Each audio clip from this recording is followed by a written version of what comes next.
सबसे पहले तो आप सब मेरे साथ जय जगन्नाथ का नारा लगाएंगे।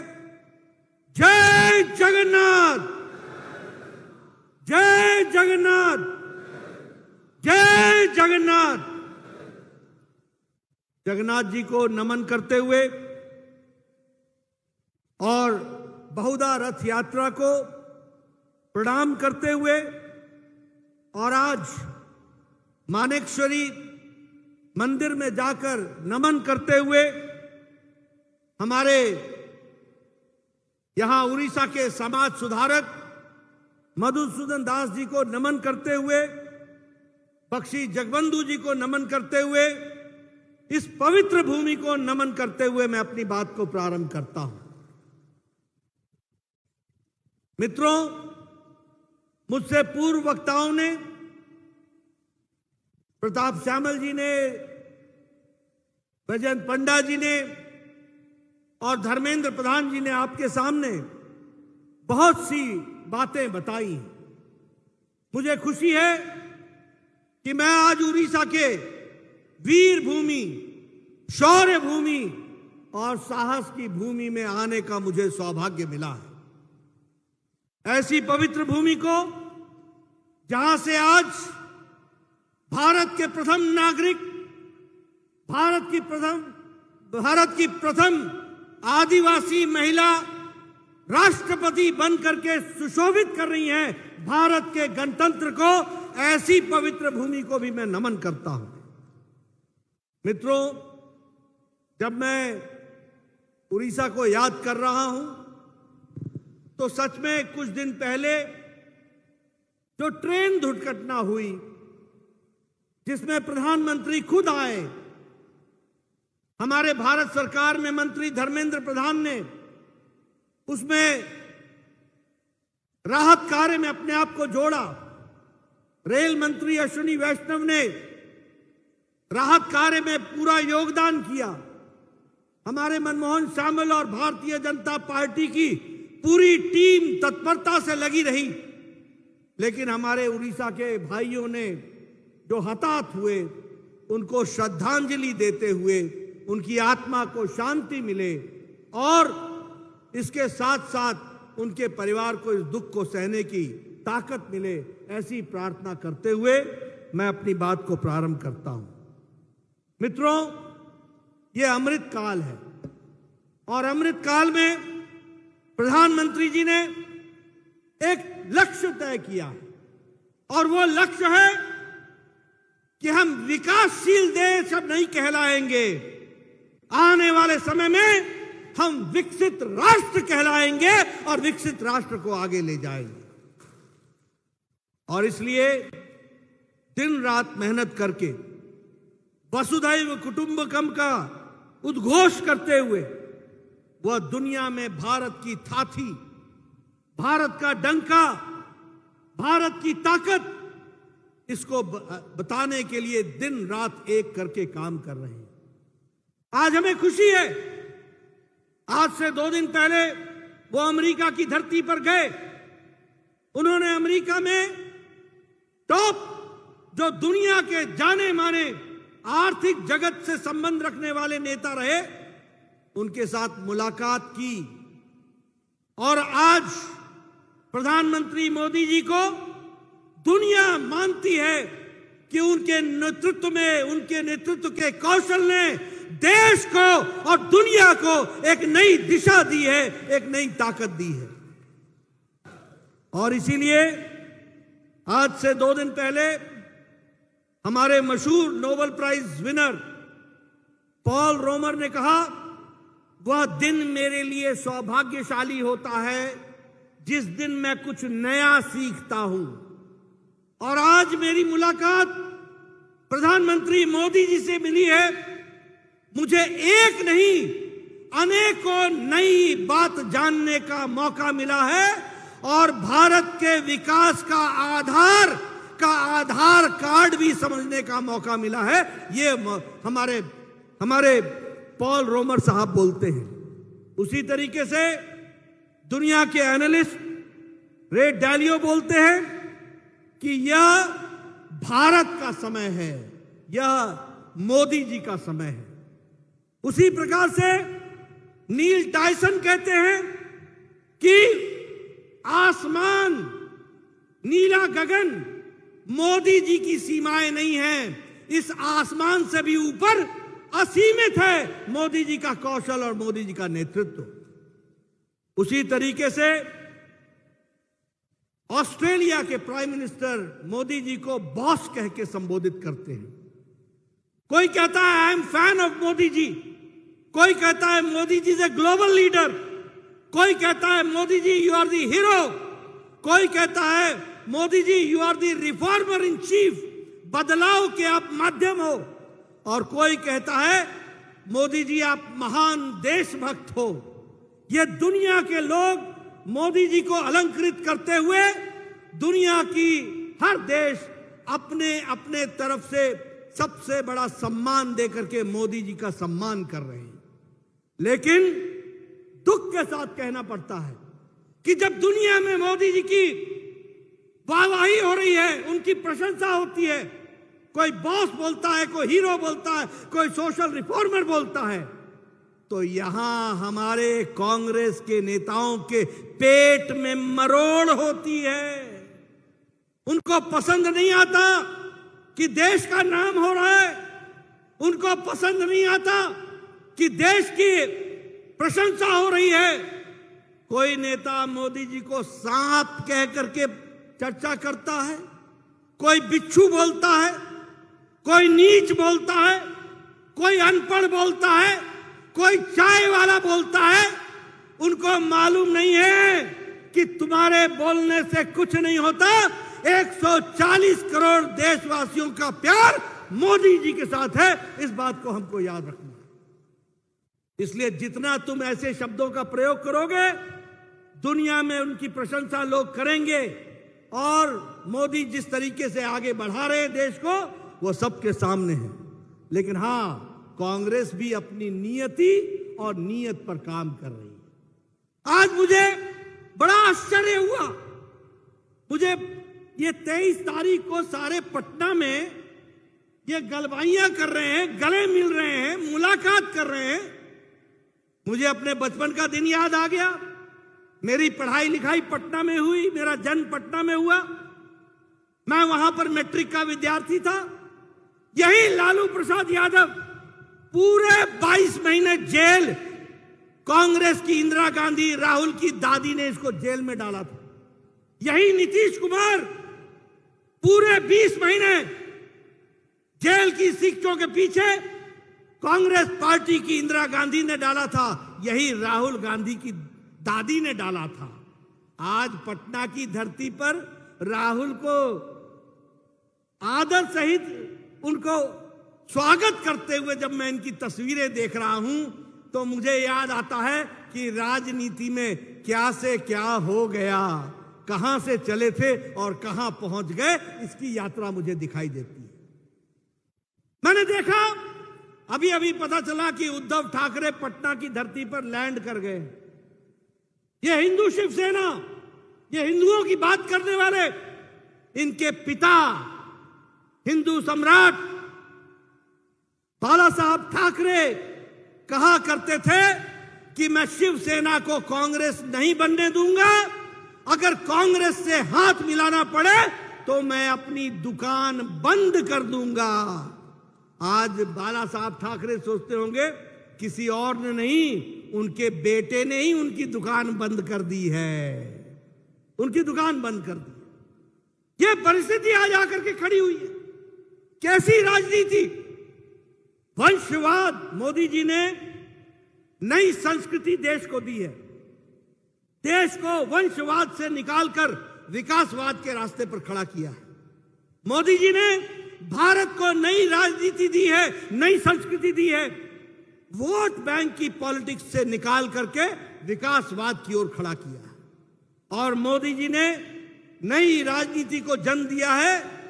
ये वोट बैंक की राजनीति से निकालकर रिपोर्ट कार्ड की राजनीति, जो कहा था वो किया है, जो कहेंगे जो करेंगे, जो नहीं भी कहा होगा वो भी करके देंगे, ये रिपोर्ट कार्ड की राजनीति रखी है। आज मुझे खुशी हो रही है, पिछले 9 सालों में 18 लाख करोड़ रुपए हाईवे पर, रेलवे पर, एयरवे पर, मेट्रो पर खर्च हो गए। 18 लाख करोड़। इस साल 1 लाख करोड़ रुपए खर्च हो रहा है। आपको जानकर खुशी होगी, 9 साल के अंदर नेशनल हाईवे, राष्ट्रीय राजमार्ग 54,000 किलोमीटर बन गए हैं। आपको जानकर के खुशी होगी, 616 किलोमीटर, 616 किलोमीटर मेट्रो रेल बन गई है। आपको जानकर खुशी होगी, राष्ट्रीय राजमार्ग एक दिन में 5 किलोमीटर बना करता था 2014 में। आज यही रेलवे मार्ग 5.6 किलोमीटर बना करता था। आज रेल की पटरी प्रतिदिन 14.3 किलोमीटर बन रही है। आपको जानकर खुशी होगी कि 12 किलोमीटर राष्ट्रीय राजमार्ग प्रतिदिन बना करता था। आज 29 किलोमीटर प्रतिदिन राष्ट्रीय राजमार्ग राष्ट्र को समर्पित हो रही है। यह बदलता भारत है, इसको भी हमको समझना चाहिए। मित्रों, आपको जानकर खुशी होगी, 9 साल में 74 एयरपोर्ट बने। 70 साल में 74 एयरपोर्ट बने और मोदी जी ने 9 साल के अंदर 74 नए एयरपोर्ट बना करके दिए, और यह भी हमारे विकास की एक नई। आज जो बाइडेन साहब भारत को, प्रधानमंत्री जी का स्वागत कर रहे थे, पिछली रात आपने टेलीविजन पर देखा होगा। आपको मालूम है, भारत ने, यह बदलता भारत, 470 एयरबस बोइंग, जिसमें 200 बोइंग है और 270 एयरबस है, इसका ऑर्डर भारत ने दिया है। भारत ने 470 बोइंग और एयरबस। जो बाइडेन क्या कहते हैं कि हमारे यहां इससे 10 लाख लोगों को नौकरी मिलेगी और 44 राज्यों में हमारे आर्थिक विकास होगा। यह आज भारत देने की स्थिति में आया है। मैक्रोन, फ्रांस के राष्ट्रपति, वो हस्ताक्षर करते समय वहां उपस्थित होते हैं, और ऋषि सुनक, जो ब्रिटेन के प्रधानमंत्री हैं, वो कहते हैं कि रोल्स रॉयस की आप इंजन हमसे ले रहे हो। वो समय दूर नहीं है जब भारत 5वीं नंबर की अर्थव्यवस्था से 3री नंबर की अर्थव्यवस्था बन जाएगा। आज ये भारत की छवि बनी। मित्रों, मैं विकास की बहुत से आपको आयाम बताना चाहूंगा, लेकिन मैं आपको यह भी बताना चाहता हूं, गांव, गरीब, वंचित, पीड़ित, शोषित, दलित, किसान, युवा, इनकी तस्वीर और तकदीर बदलने का काम और किसी ने नहीं किया। 9 सालों के अंदर प्रधानमंत्री मोदी जी ने करके दिया है। यह भी हम आपको बताना चाहते हैं। आज आपको जानकर आश्चर्य होगा, मैं क्यों कहता हूं कि Orissa is one of the most backward state. आप सोचिए, 23 साल से नवीन बाबू मुख्यमंत्री की कुर्सी पर बैठे हैं। आज प्रधानमंत्री गरीब कल्याण अन्न योजना में जहां 80 करोड़ की जनता को प्रधानमंत्री जी 5 किलो गेहूं या 5 किलो चावल, 1 किलो दाल दे रहे हैं, तो आपको जानकर आश्चर्य होगा कि उड़ीसा जिसकी आबादी 4.5 करोड़ है, उसमें से 3.5 करोड़ प्रधानमंत्री गरीब कल्याण अन्न योजना में अन्न प्राप्त कर रहे हैं। क्या है, कहां पहुंचा दिया? 23 साल से तुम राज कर रहे हो, और मोदी जी ने यही प्रधानमंत्री गरीब कल्याण अन्न योजना के कारण जो भारत की गरीबी 22% पर खड़ी थी, उसको घटा करके 10% से भी कम कर दिया है। यह हमको ध्यान में रखना चाहिए। आपको जानकर के खुशी होगी कि भारत की अति गरीबी अब 1% से भी नीचे आ गई है। 1% से भी नीचे आ गई। यह है बदलता भारत। अब प्रधानमंत्री आवास योजना की मैं बात करूं, 4 करोड़ घर दिए गए। 4 करोड़ प्रधानमंत्री आवास योजना के तहत, और यहां भी आप यहां 72 लाख घर सैंक्शन हो गए, 72 लाख घर, 29 लाख घर बनने का प्रक्रिया शुरू हो गई। लेकिन दुख के साथ कहना पड़ता है, मोदी जी एक तरफ 75 लाख घर उड़ीसा को देते हैं, तो वहीं यहां पर घोटाले पे घोटाला होता है और पात्र को नहीं मिलता है, और जो पात्र नहीं है उसको दिया जाता है, यह घोटाला होता है। मैं चाहूंगा भारत सरकार इंक्वायरी बैठाए।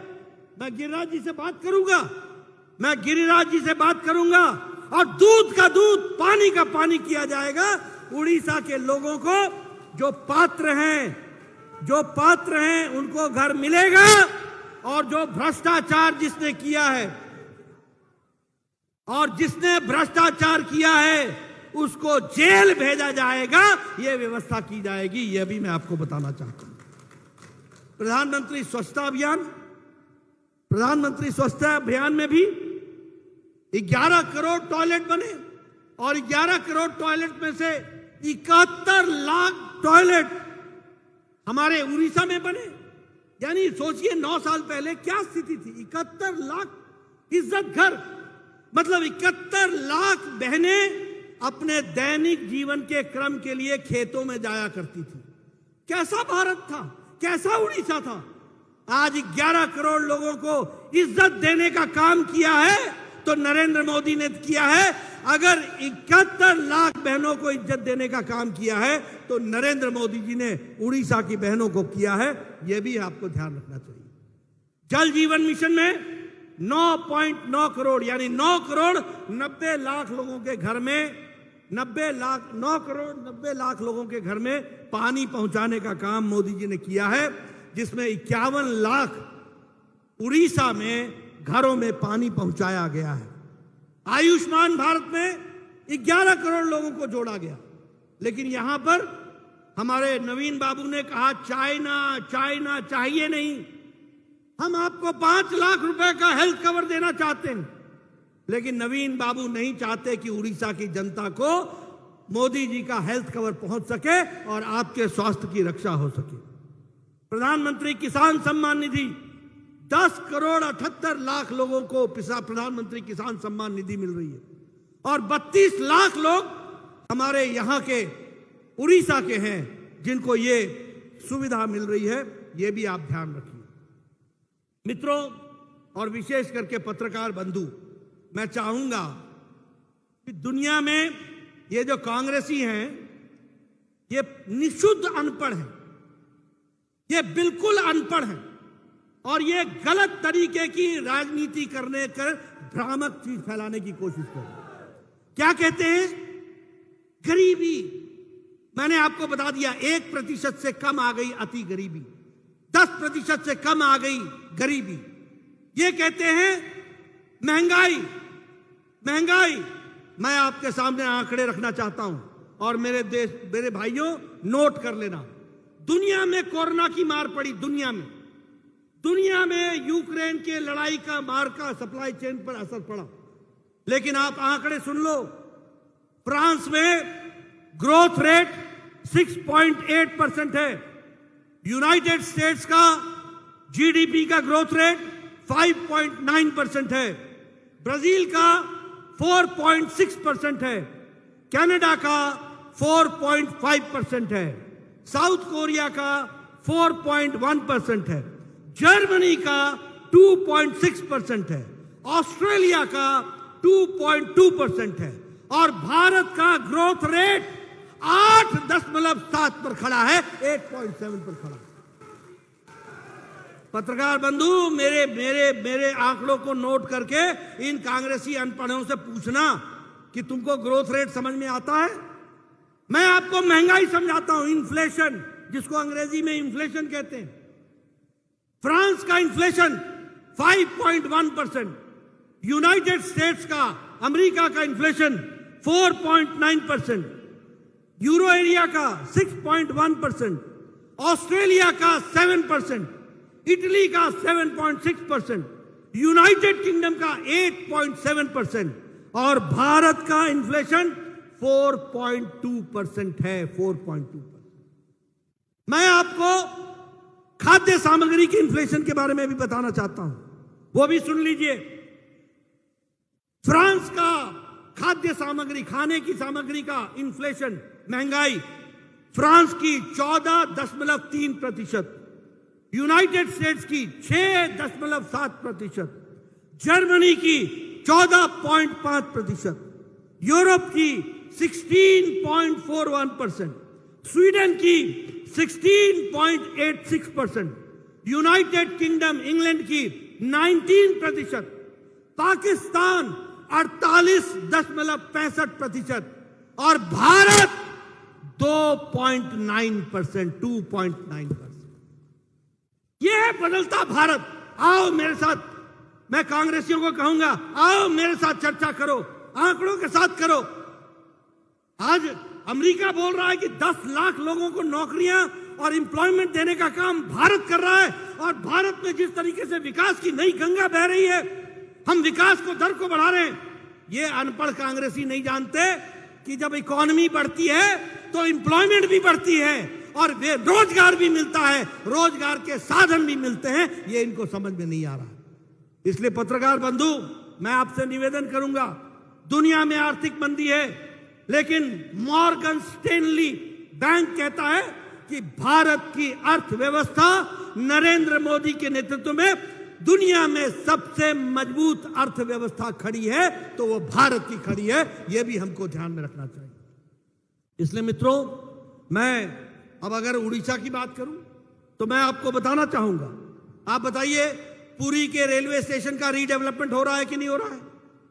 आप बताइए कटक के रेलवे स्टेशन का रीडेवलपमेंट हो रहा है कि नहीं हो रहा है?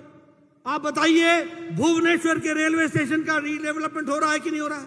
आप बताइए उड़ीसा में सारे रेलवे ट्रैक इलेक्ट्रिफिकेशन हो गया है कि नहीं हो गया है? उड़ीसा के सारे रेलवे ट्रैक का इलेक्ट्रिफिकेशन हो गया है। जल जीवन मिशन में 3,323 करोड़ रुपए इस साल खर्च हो रहे हैं। उसी तरीके से आपको परमानेंट कैंपस जो है उसका foundation stone Indian institute of management का संबलपुर में रख दिया गया है, और उसमें भी 401 करोड़ रुपए खर्च हो रहे हैं। Indian institute of science and education and research, इसमें 1,582 करोड़ रुपए खर्च हो रहे हैं। उसी तरीके से skill India international centre, skill development institute Bhubaneswar में, वह भी आज विराजमान होकर के खड़ा है। मैं हमारे धर्मेंद्र जी को इसके लिए बधाई देना चाहूंगा। ये स्किल डेवलपमेंट मिनिस्टर थे। उड़ीसा को मोदी जी ने skill India international centre and skill development institute बना करके दिया है। उसी तरीके से सॉफ्टवेयर टेक्नोलॉजी पार्क, यह भी संबलपुर में बना करके दिया है।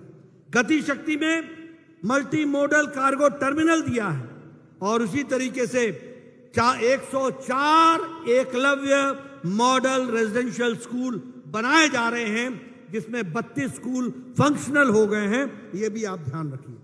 मुझे खुशी है कि मोदी जी के नेतृत्व में जब मैं स्वास्थ्य मंत्री था तो मैंने आपको 7 मेडिकल कॉलेज दिए थे, 7 मेडिकल कॉलेज, 7 मेडिकल कॉलेज, जिसमें से 4 फंक्शनल हो गए हैं, 3 फंक्शनल हो गए हैं, और 4 को जल्दी से फंक्शनल हो जाएंगे।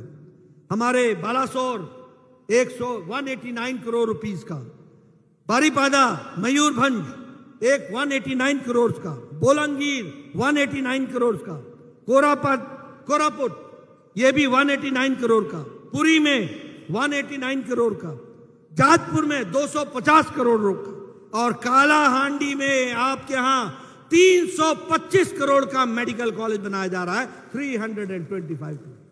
यह है हमारा रिपोर्ट कार्ड, यह है छाती ठोक के बोलने की ताकत, यह है हमारे नेताओं की ताकत, जिन्होंने बोलांगीर के लिए भी, जिन्होंने कालाहांडी के लिए भी, जिन्होंने उड़ीसा के लिए भी विकास में मोदी जी के नेतृत्व में उड़ीसा को नए आयाम देने का काम किया है। तो वो एनडीए की सरकार, आदरणीय मोदी जी की सरकार ने किया है। यह हमको ध्यान में रखना चाहिए। मित्रों, अगर मैं रेलवे की लाइन की कमीशन बताऊं तो आज 1135 किलोमीटर उड़ीसा में ही रेलवे लाइन बना है। लेकिन मुझे मित्रों दुख के साथ ये कहना पड़ता है, और वो ये कहना पड़ता है कि आज मुझे समझ में नहीं आता, मैं पीछे भी आया था तो मुझे समझ में नहीं आ रहा था कि ये उड़ीसा चला कौन रहा है, यहां नेता कौन है मालूम नहीं। नेता चला रहे हैं या अफसर चला रहे हैं मालूम नहीं, कौन है, किसकी चलती है। मैं अपने एमएलए से पूछ रहा था, बोलो आप हमारी बात तो छोड़ दो, यहां तो बीजू जनता दल के एमपी और एमएलए की कोई नहीं सुनता, सिर्फ अधिकारी राज कर रहे हैं और अधिकारियों को पूरा सबलेट कर दिया है नवीन बाबू ने, पूरा सबलेट कर दिया। The total administration has been outsource, ये आउटसोर्स हो गया है। यस यस यस, बाकी हस्ताक्षर करते रहो। चला कौन रहा है आप भी जानते हैं, हम भी जानते हैं, मैं नाम नहीं लेना चाहता मंच से, लेकिन हां ये नेता नहीं चला रहे, नवीन बाबू नहीं चला रहे, कौन चला रहा है आप भी जानते हैं। ऐसी सरकार को रहने देना है क्या? ऐसी सरकार को रहने देना है क्या? ऐसी सरकार चाहिए क्या? ऐसी सरकार चाहिए क्या? जोर से बोलिए, ऐसी सरकार चाहिए क्या? ऐसी सरकार चाहिए क्या? ऐसी सरकार चाहिए क्या? आप वोट किसी को देते हैं, राज कोई और करता है। समय आ गया है, आने वाले समय में दिल्ली में कमल तो खिलाएंगे ही, उड़ीसा में भी कमल खिला करके यहां भी हम अपनी सरकार बनाएंगे। इसके लिए हमको काम करना। मित्रों,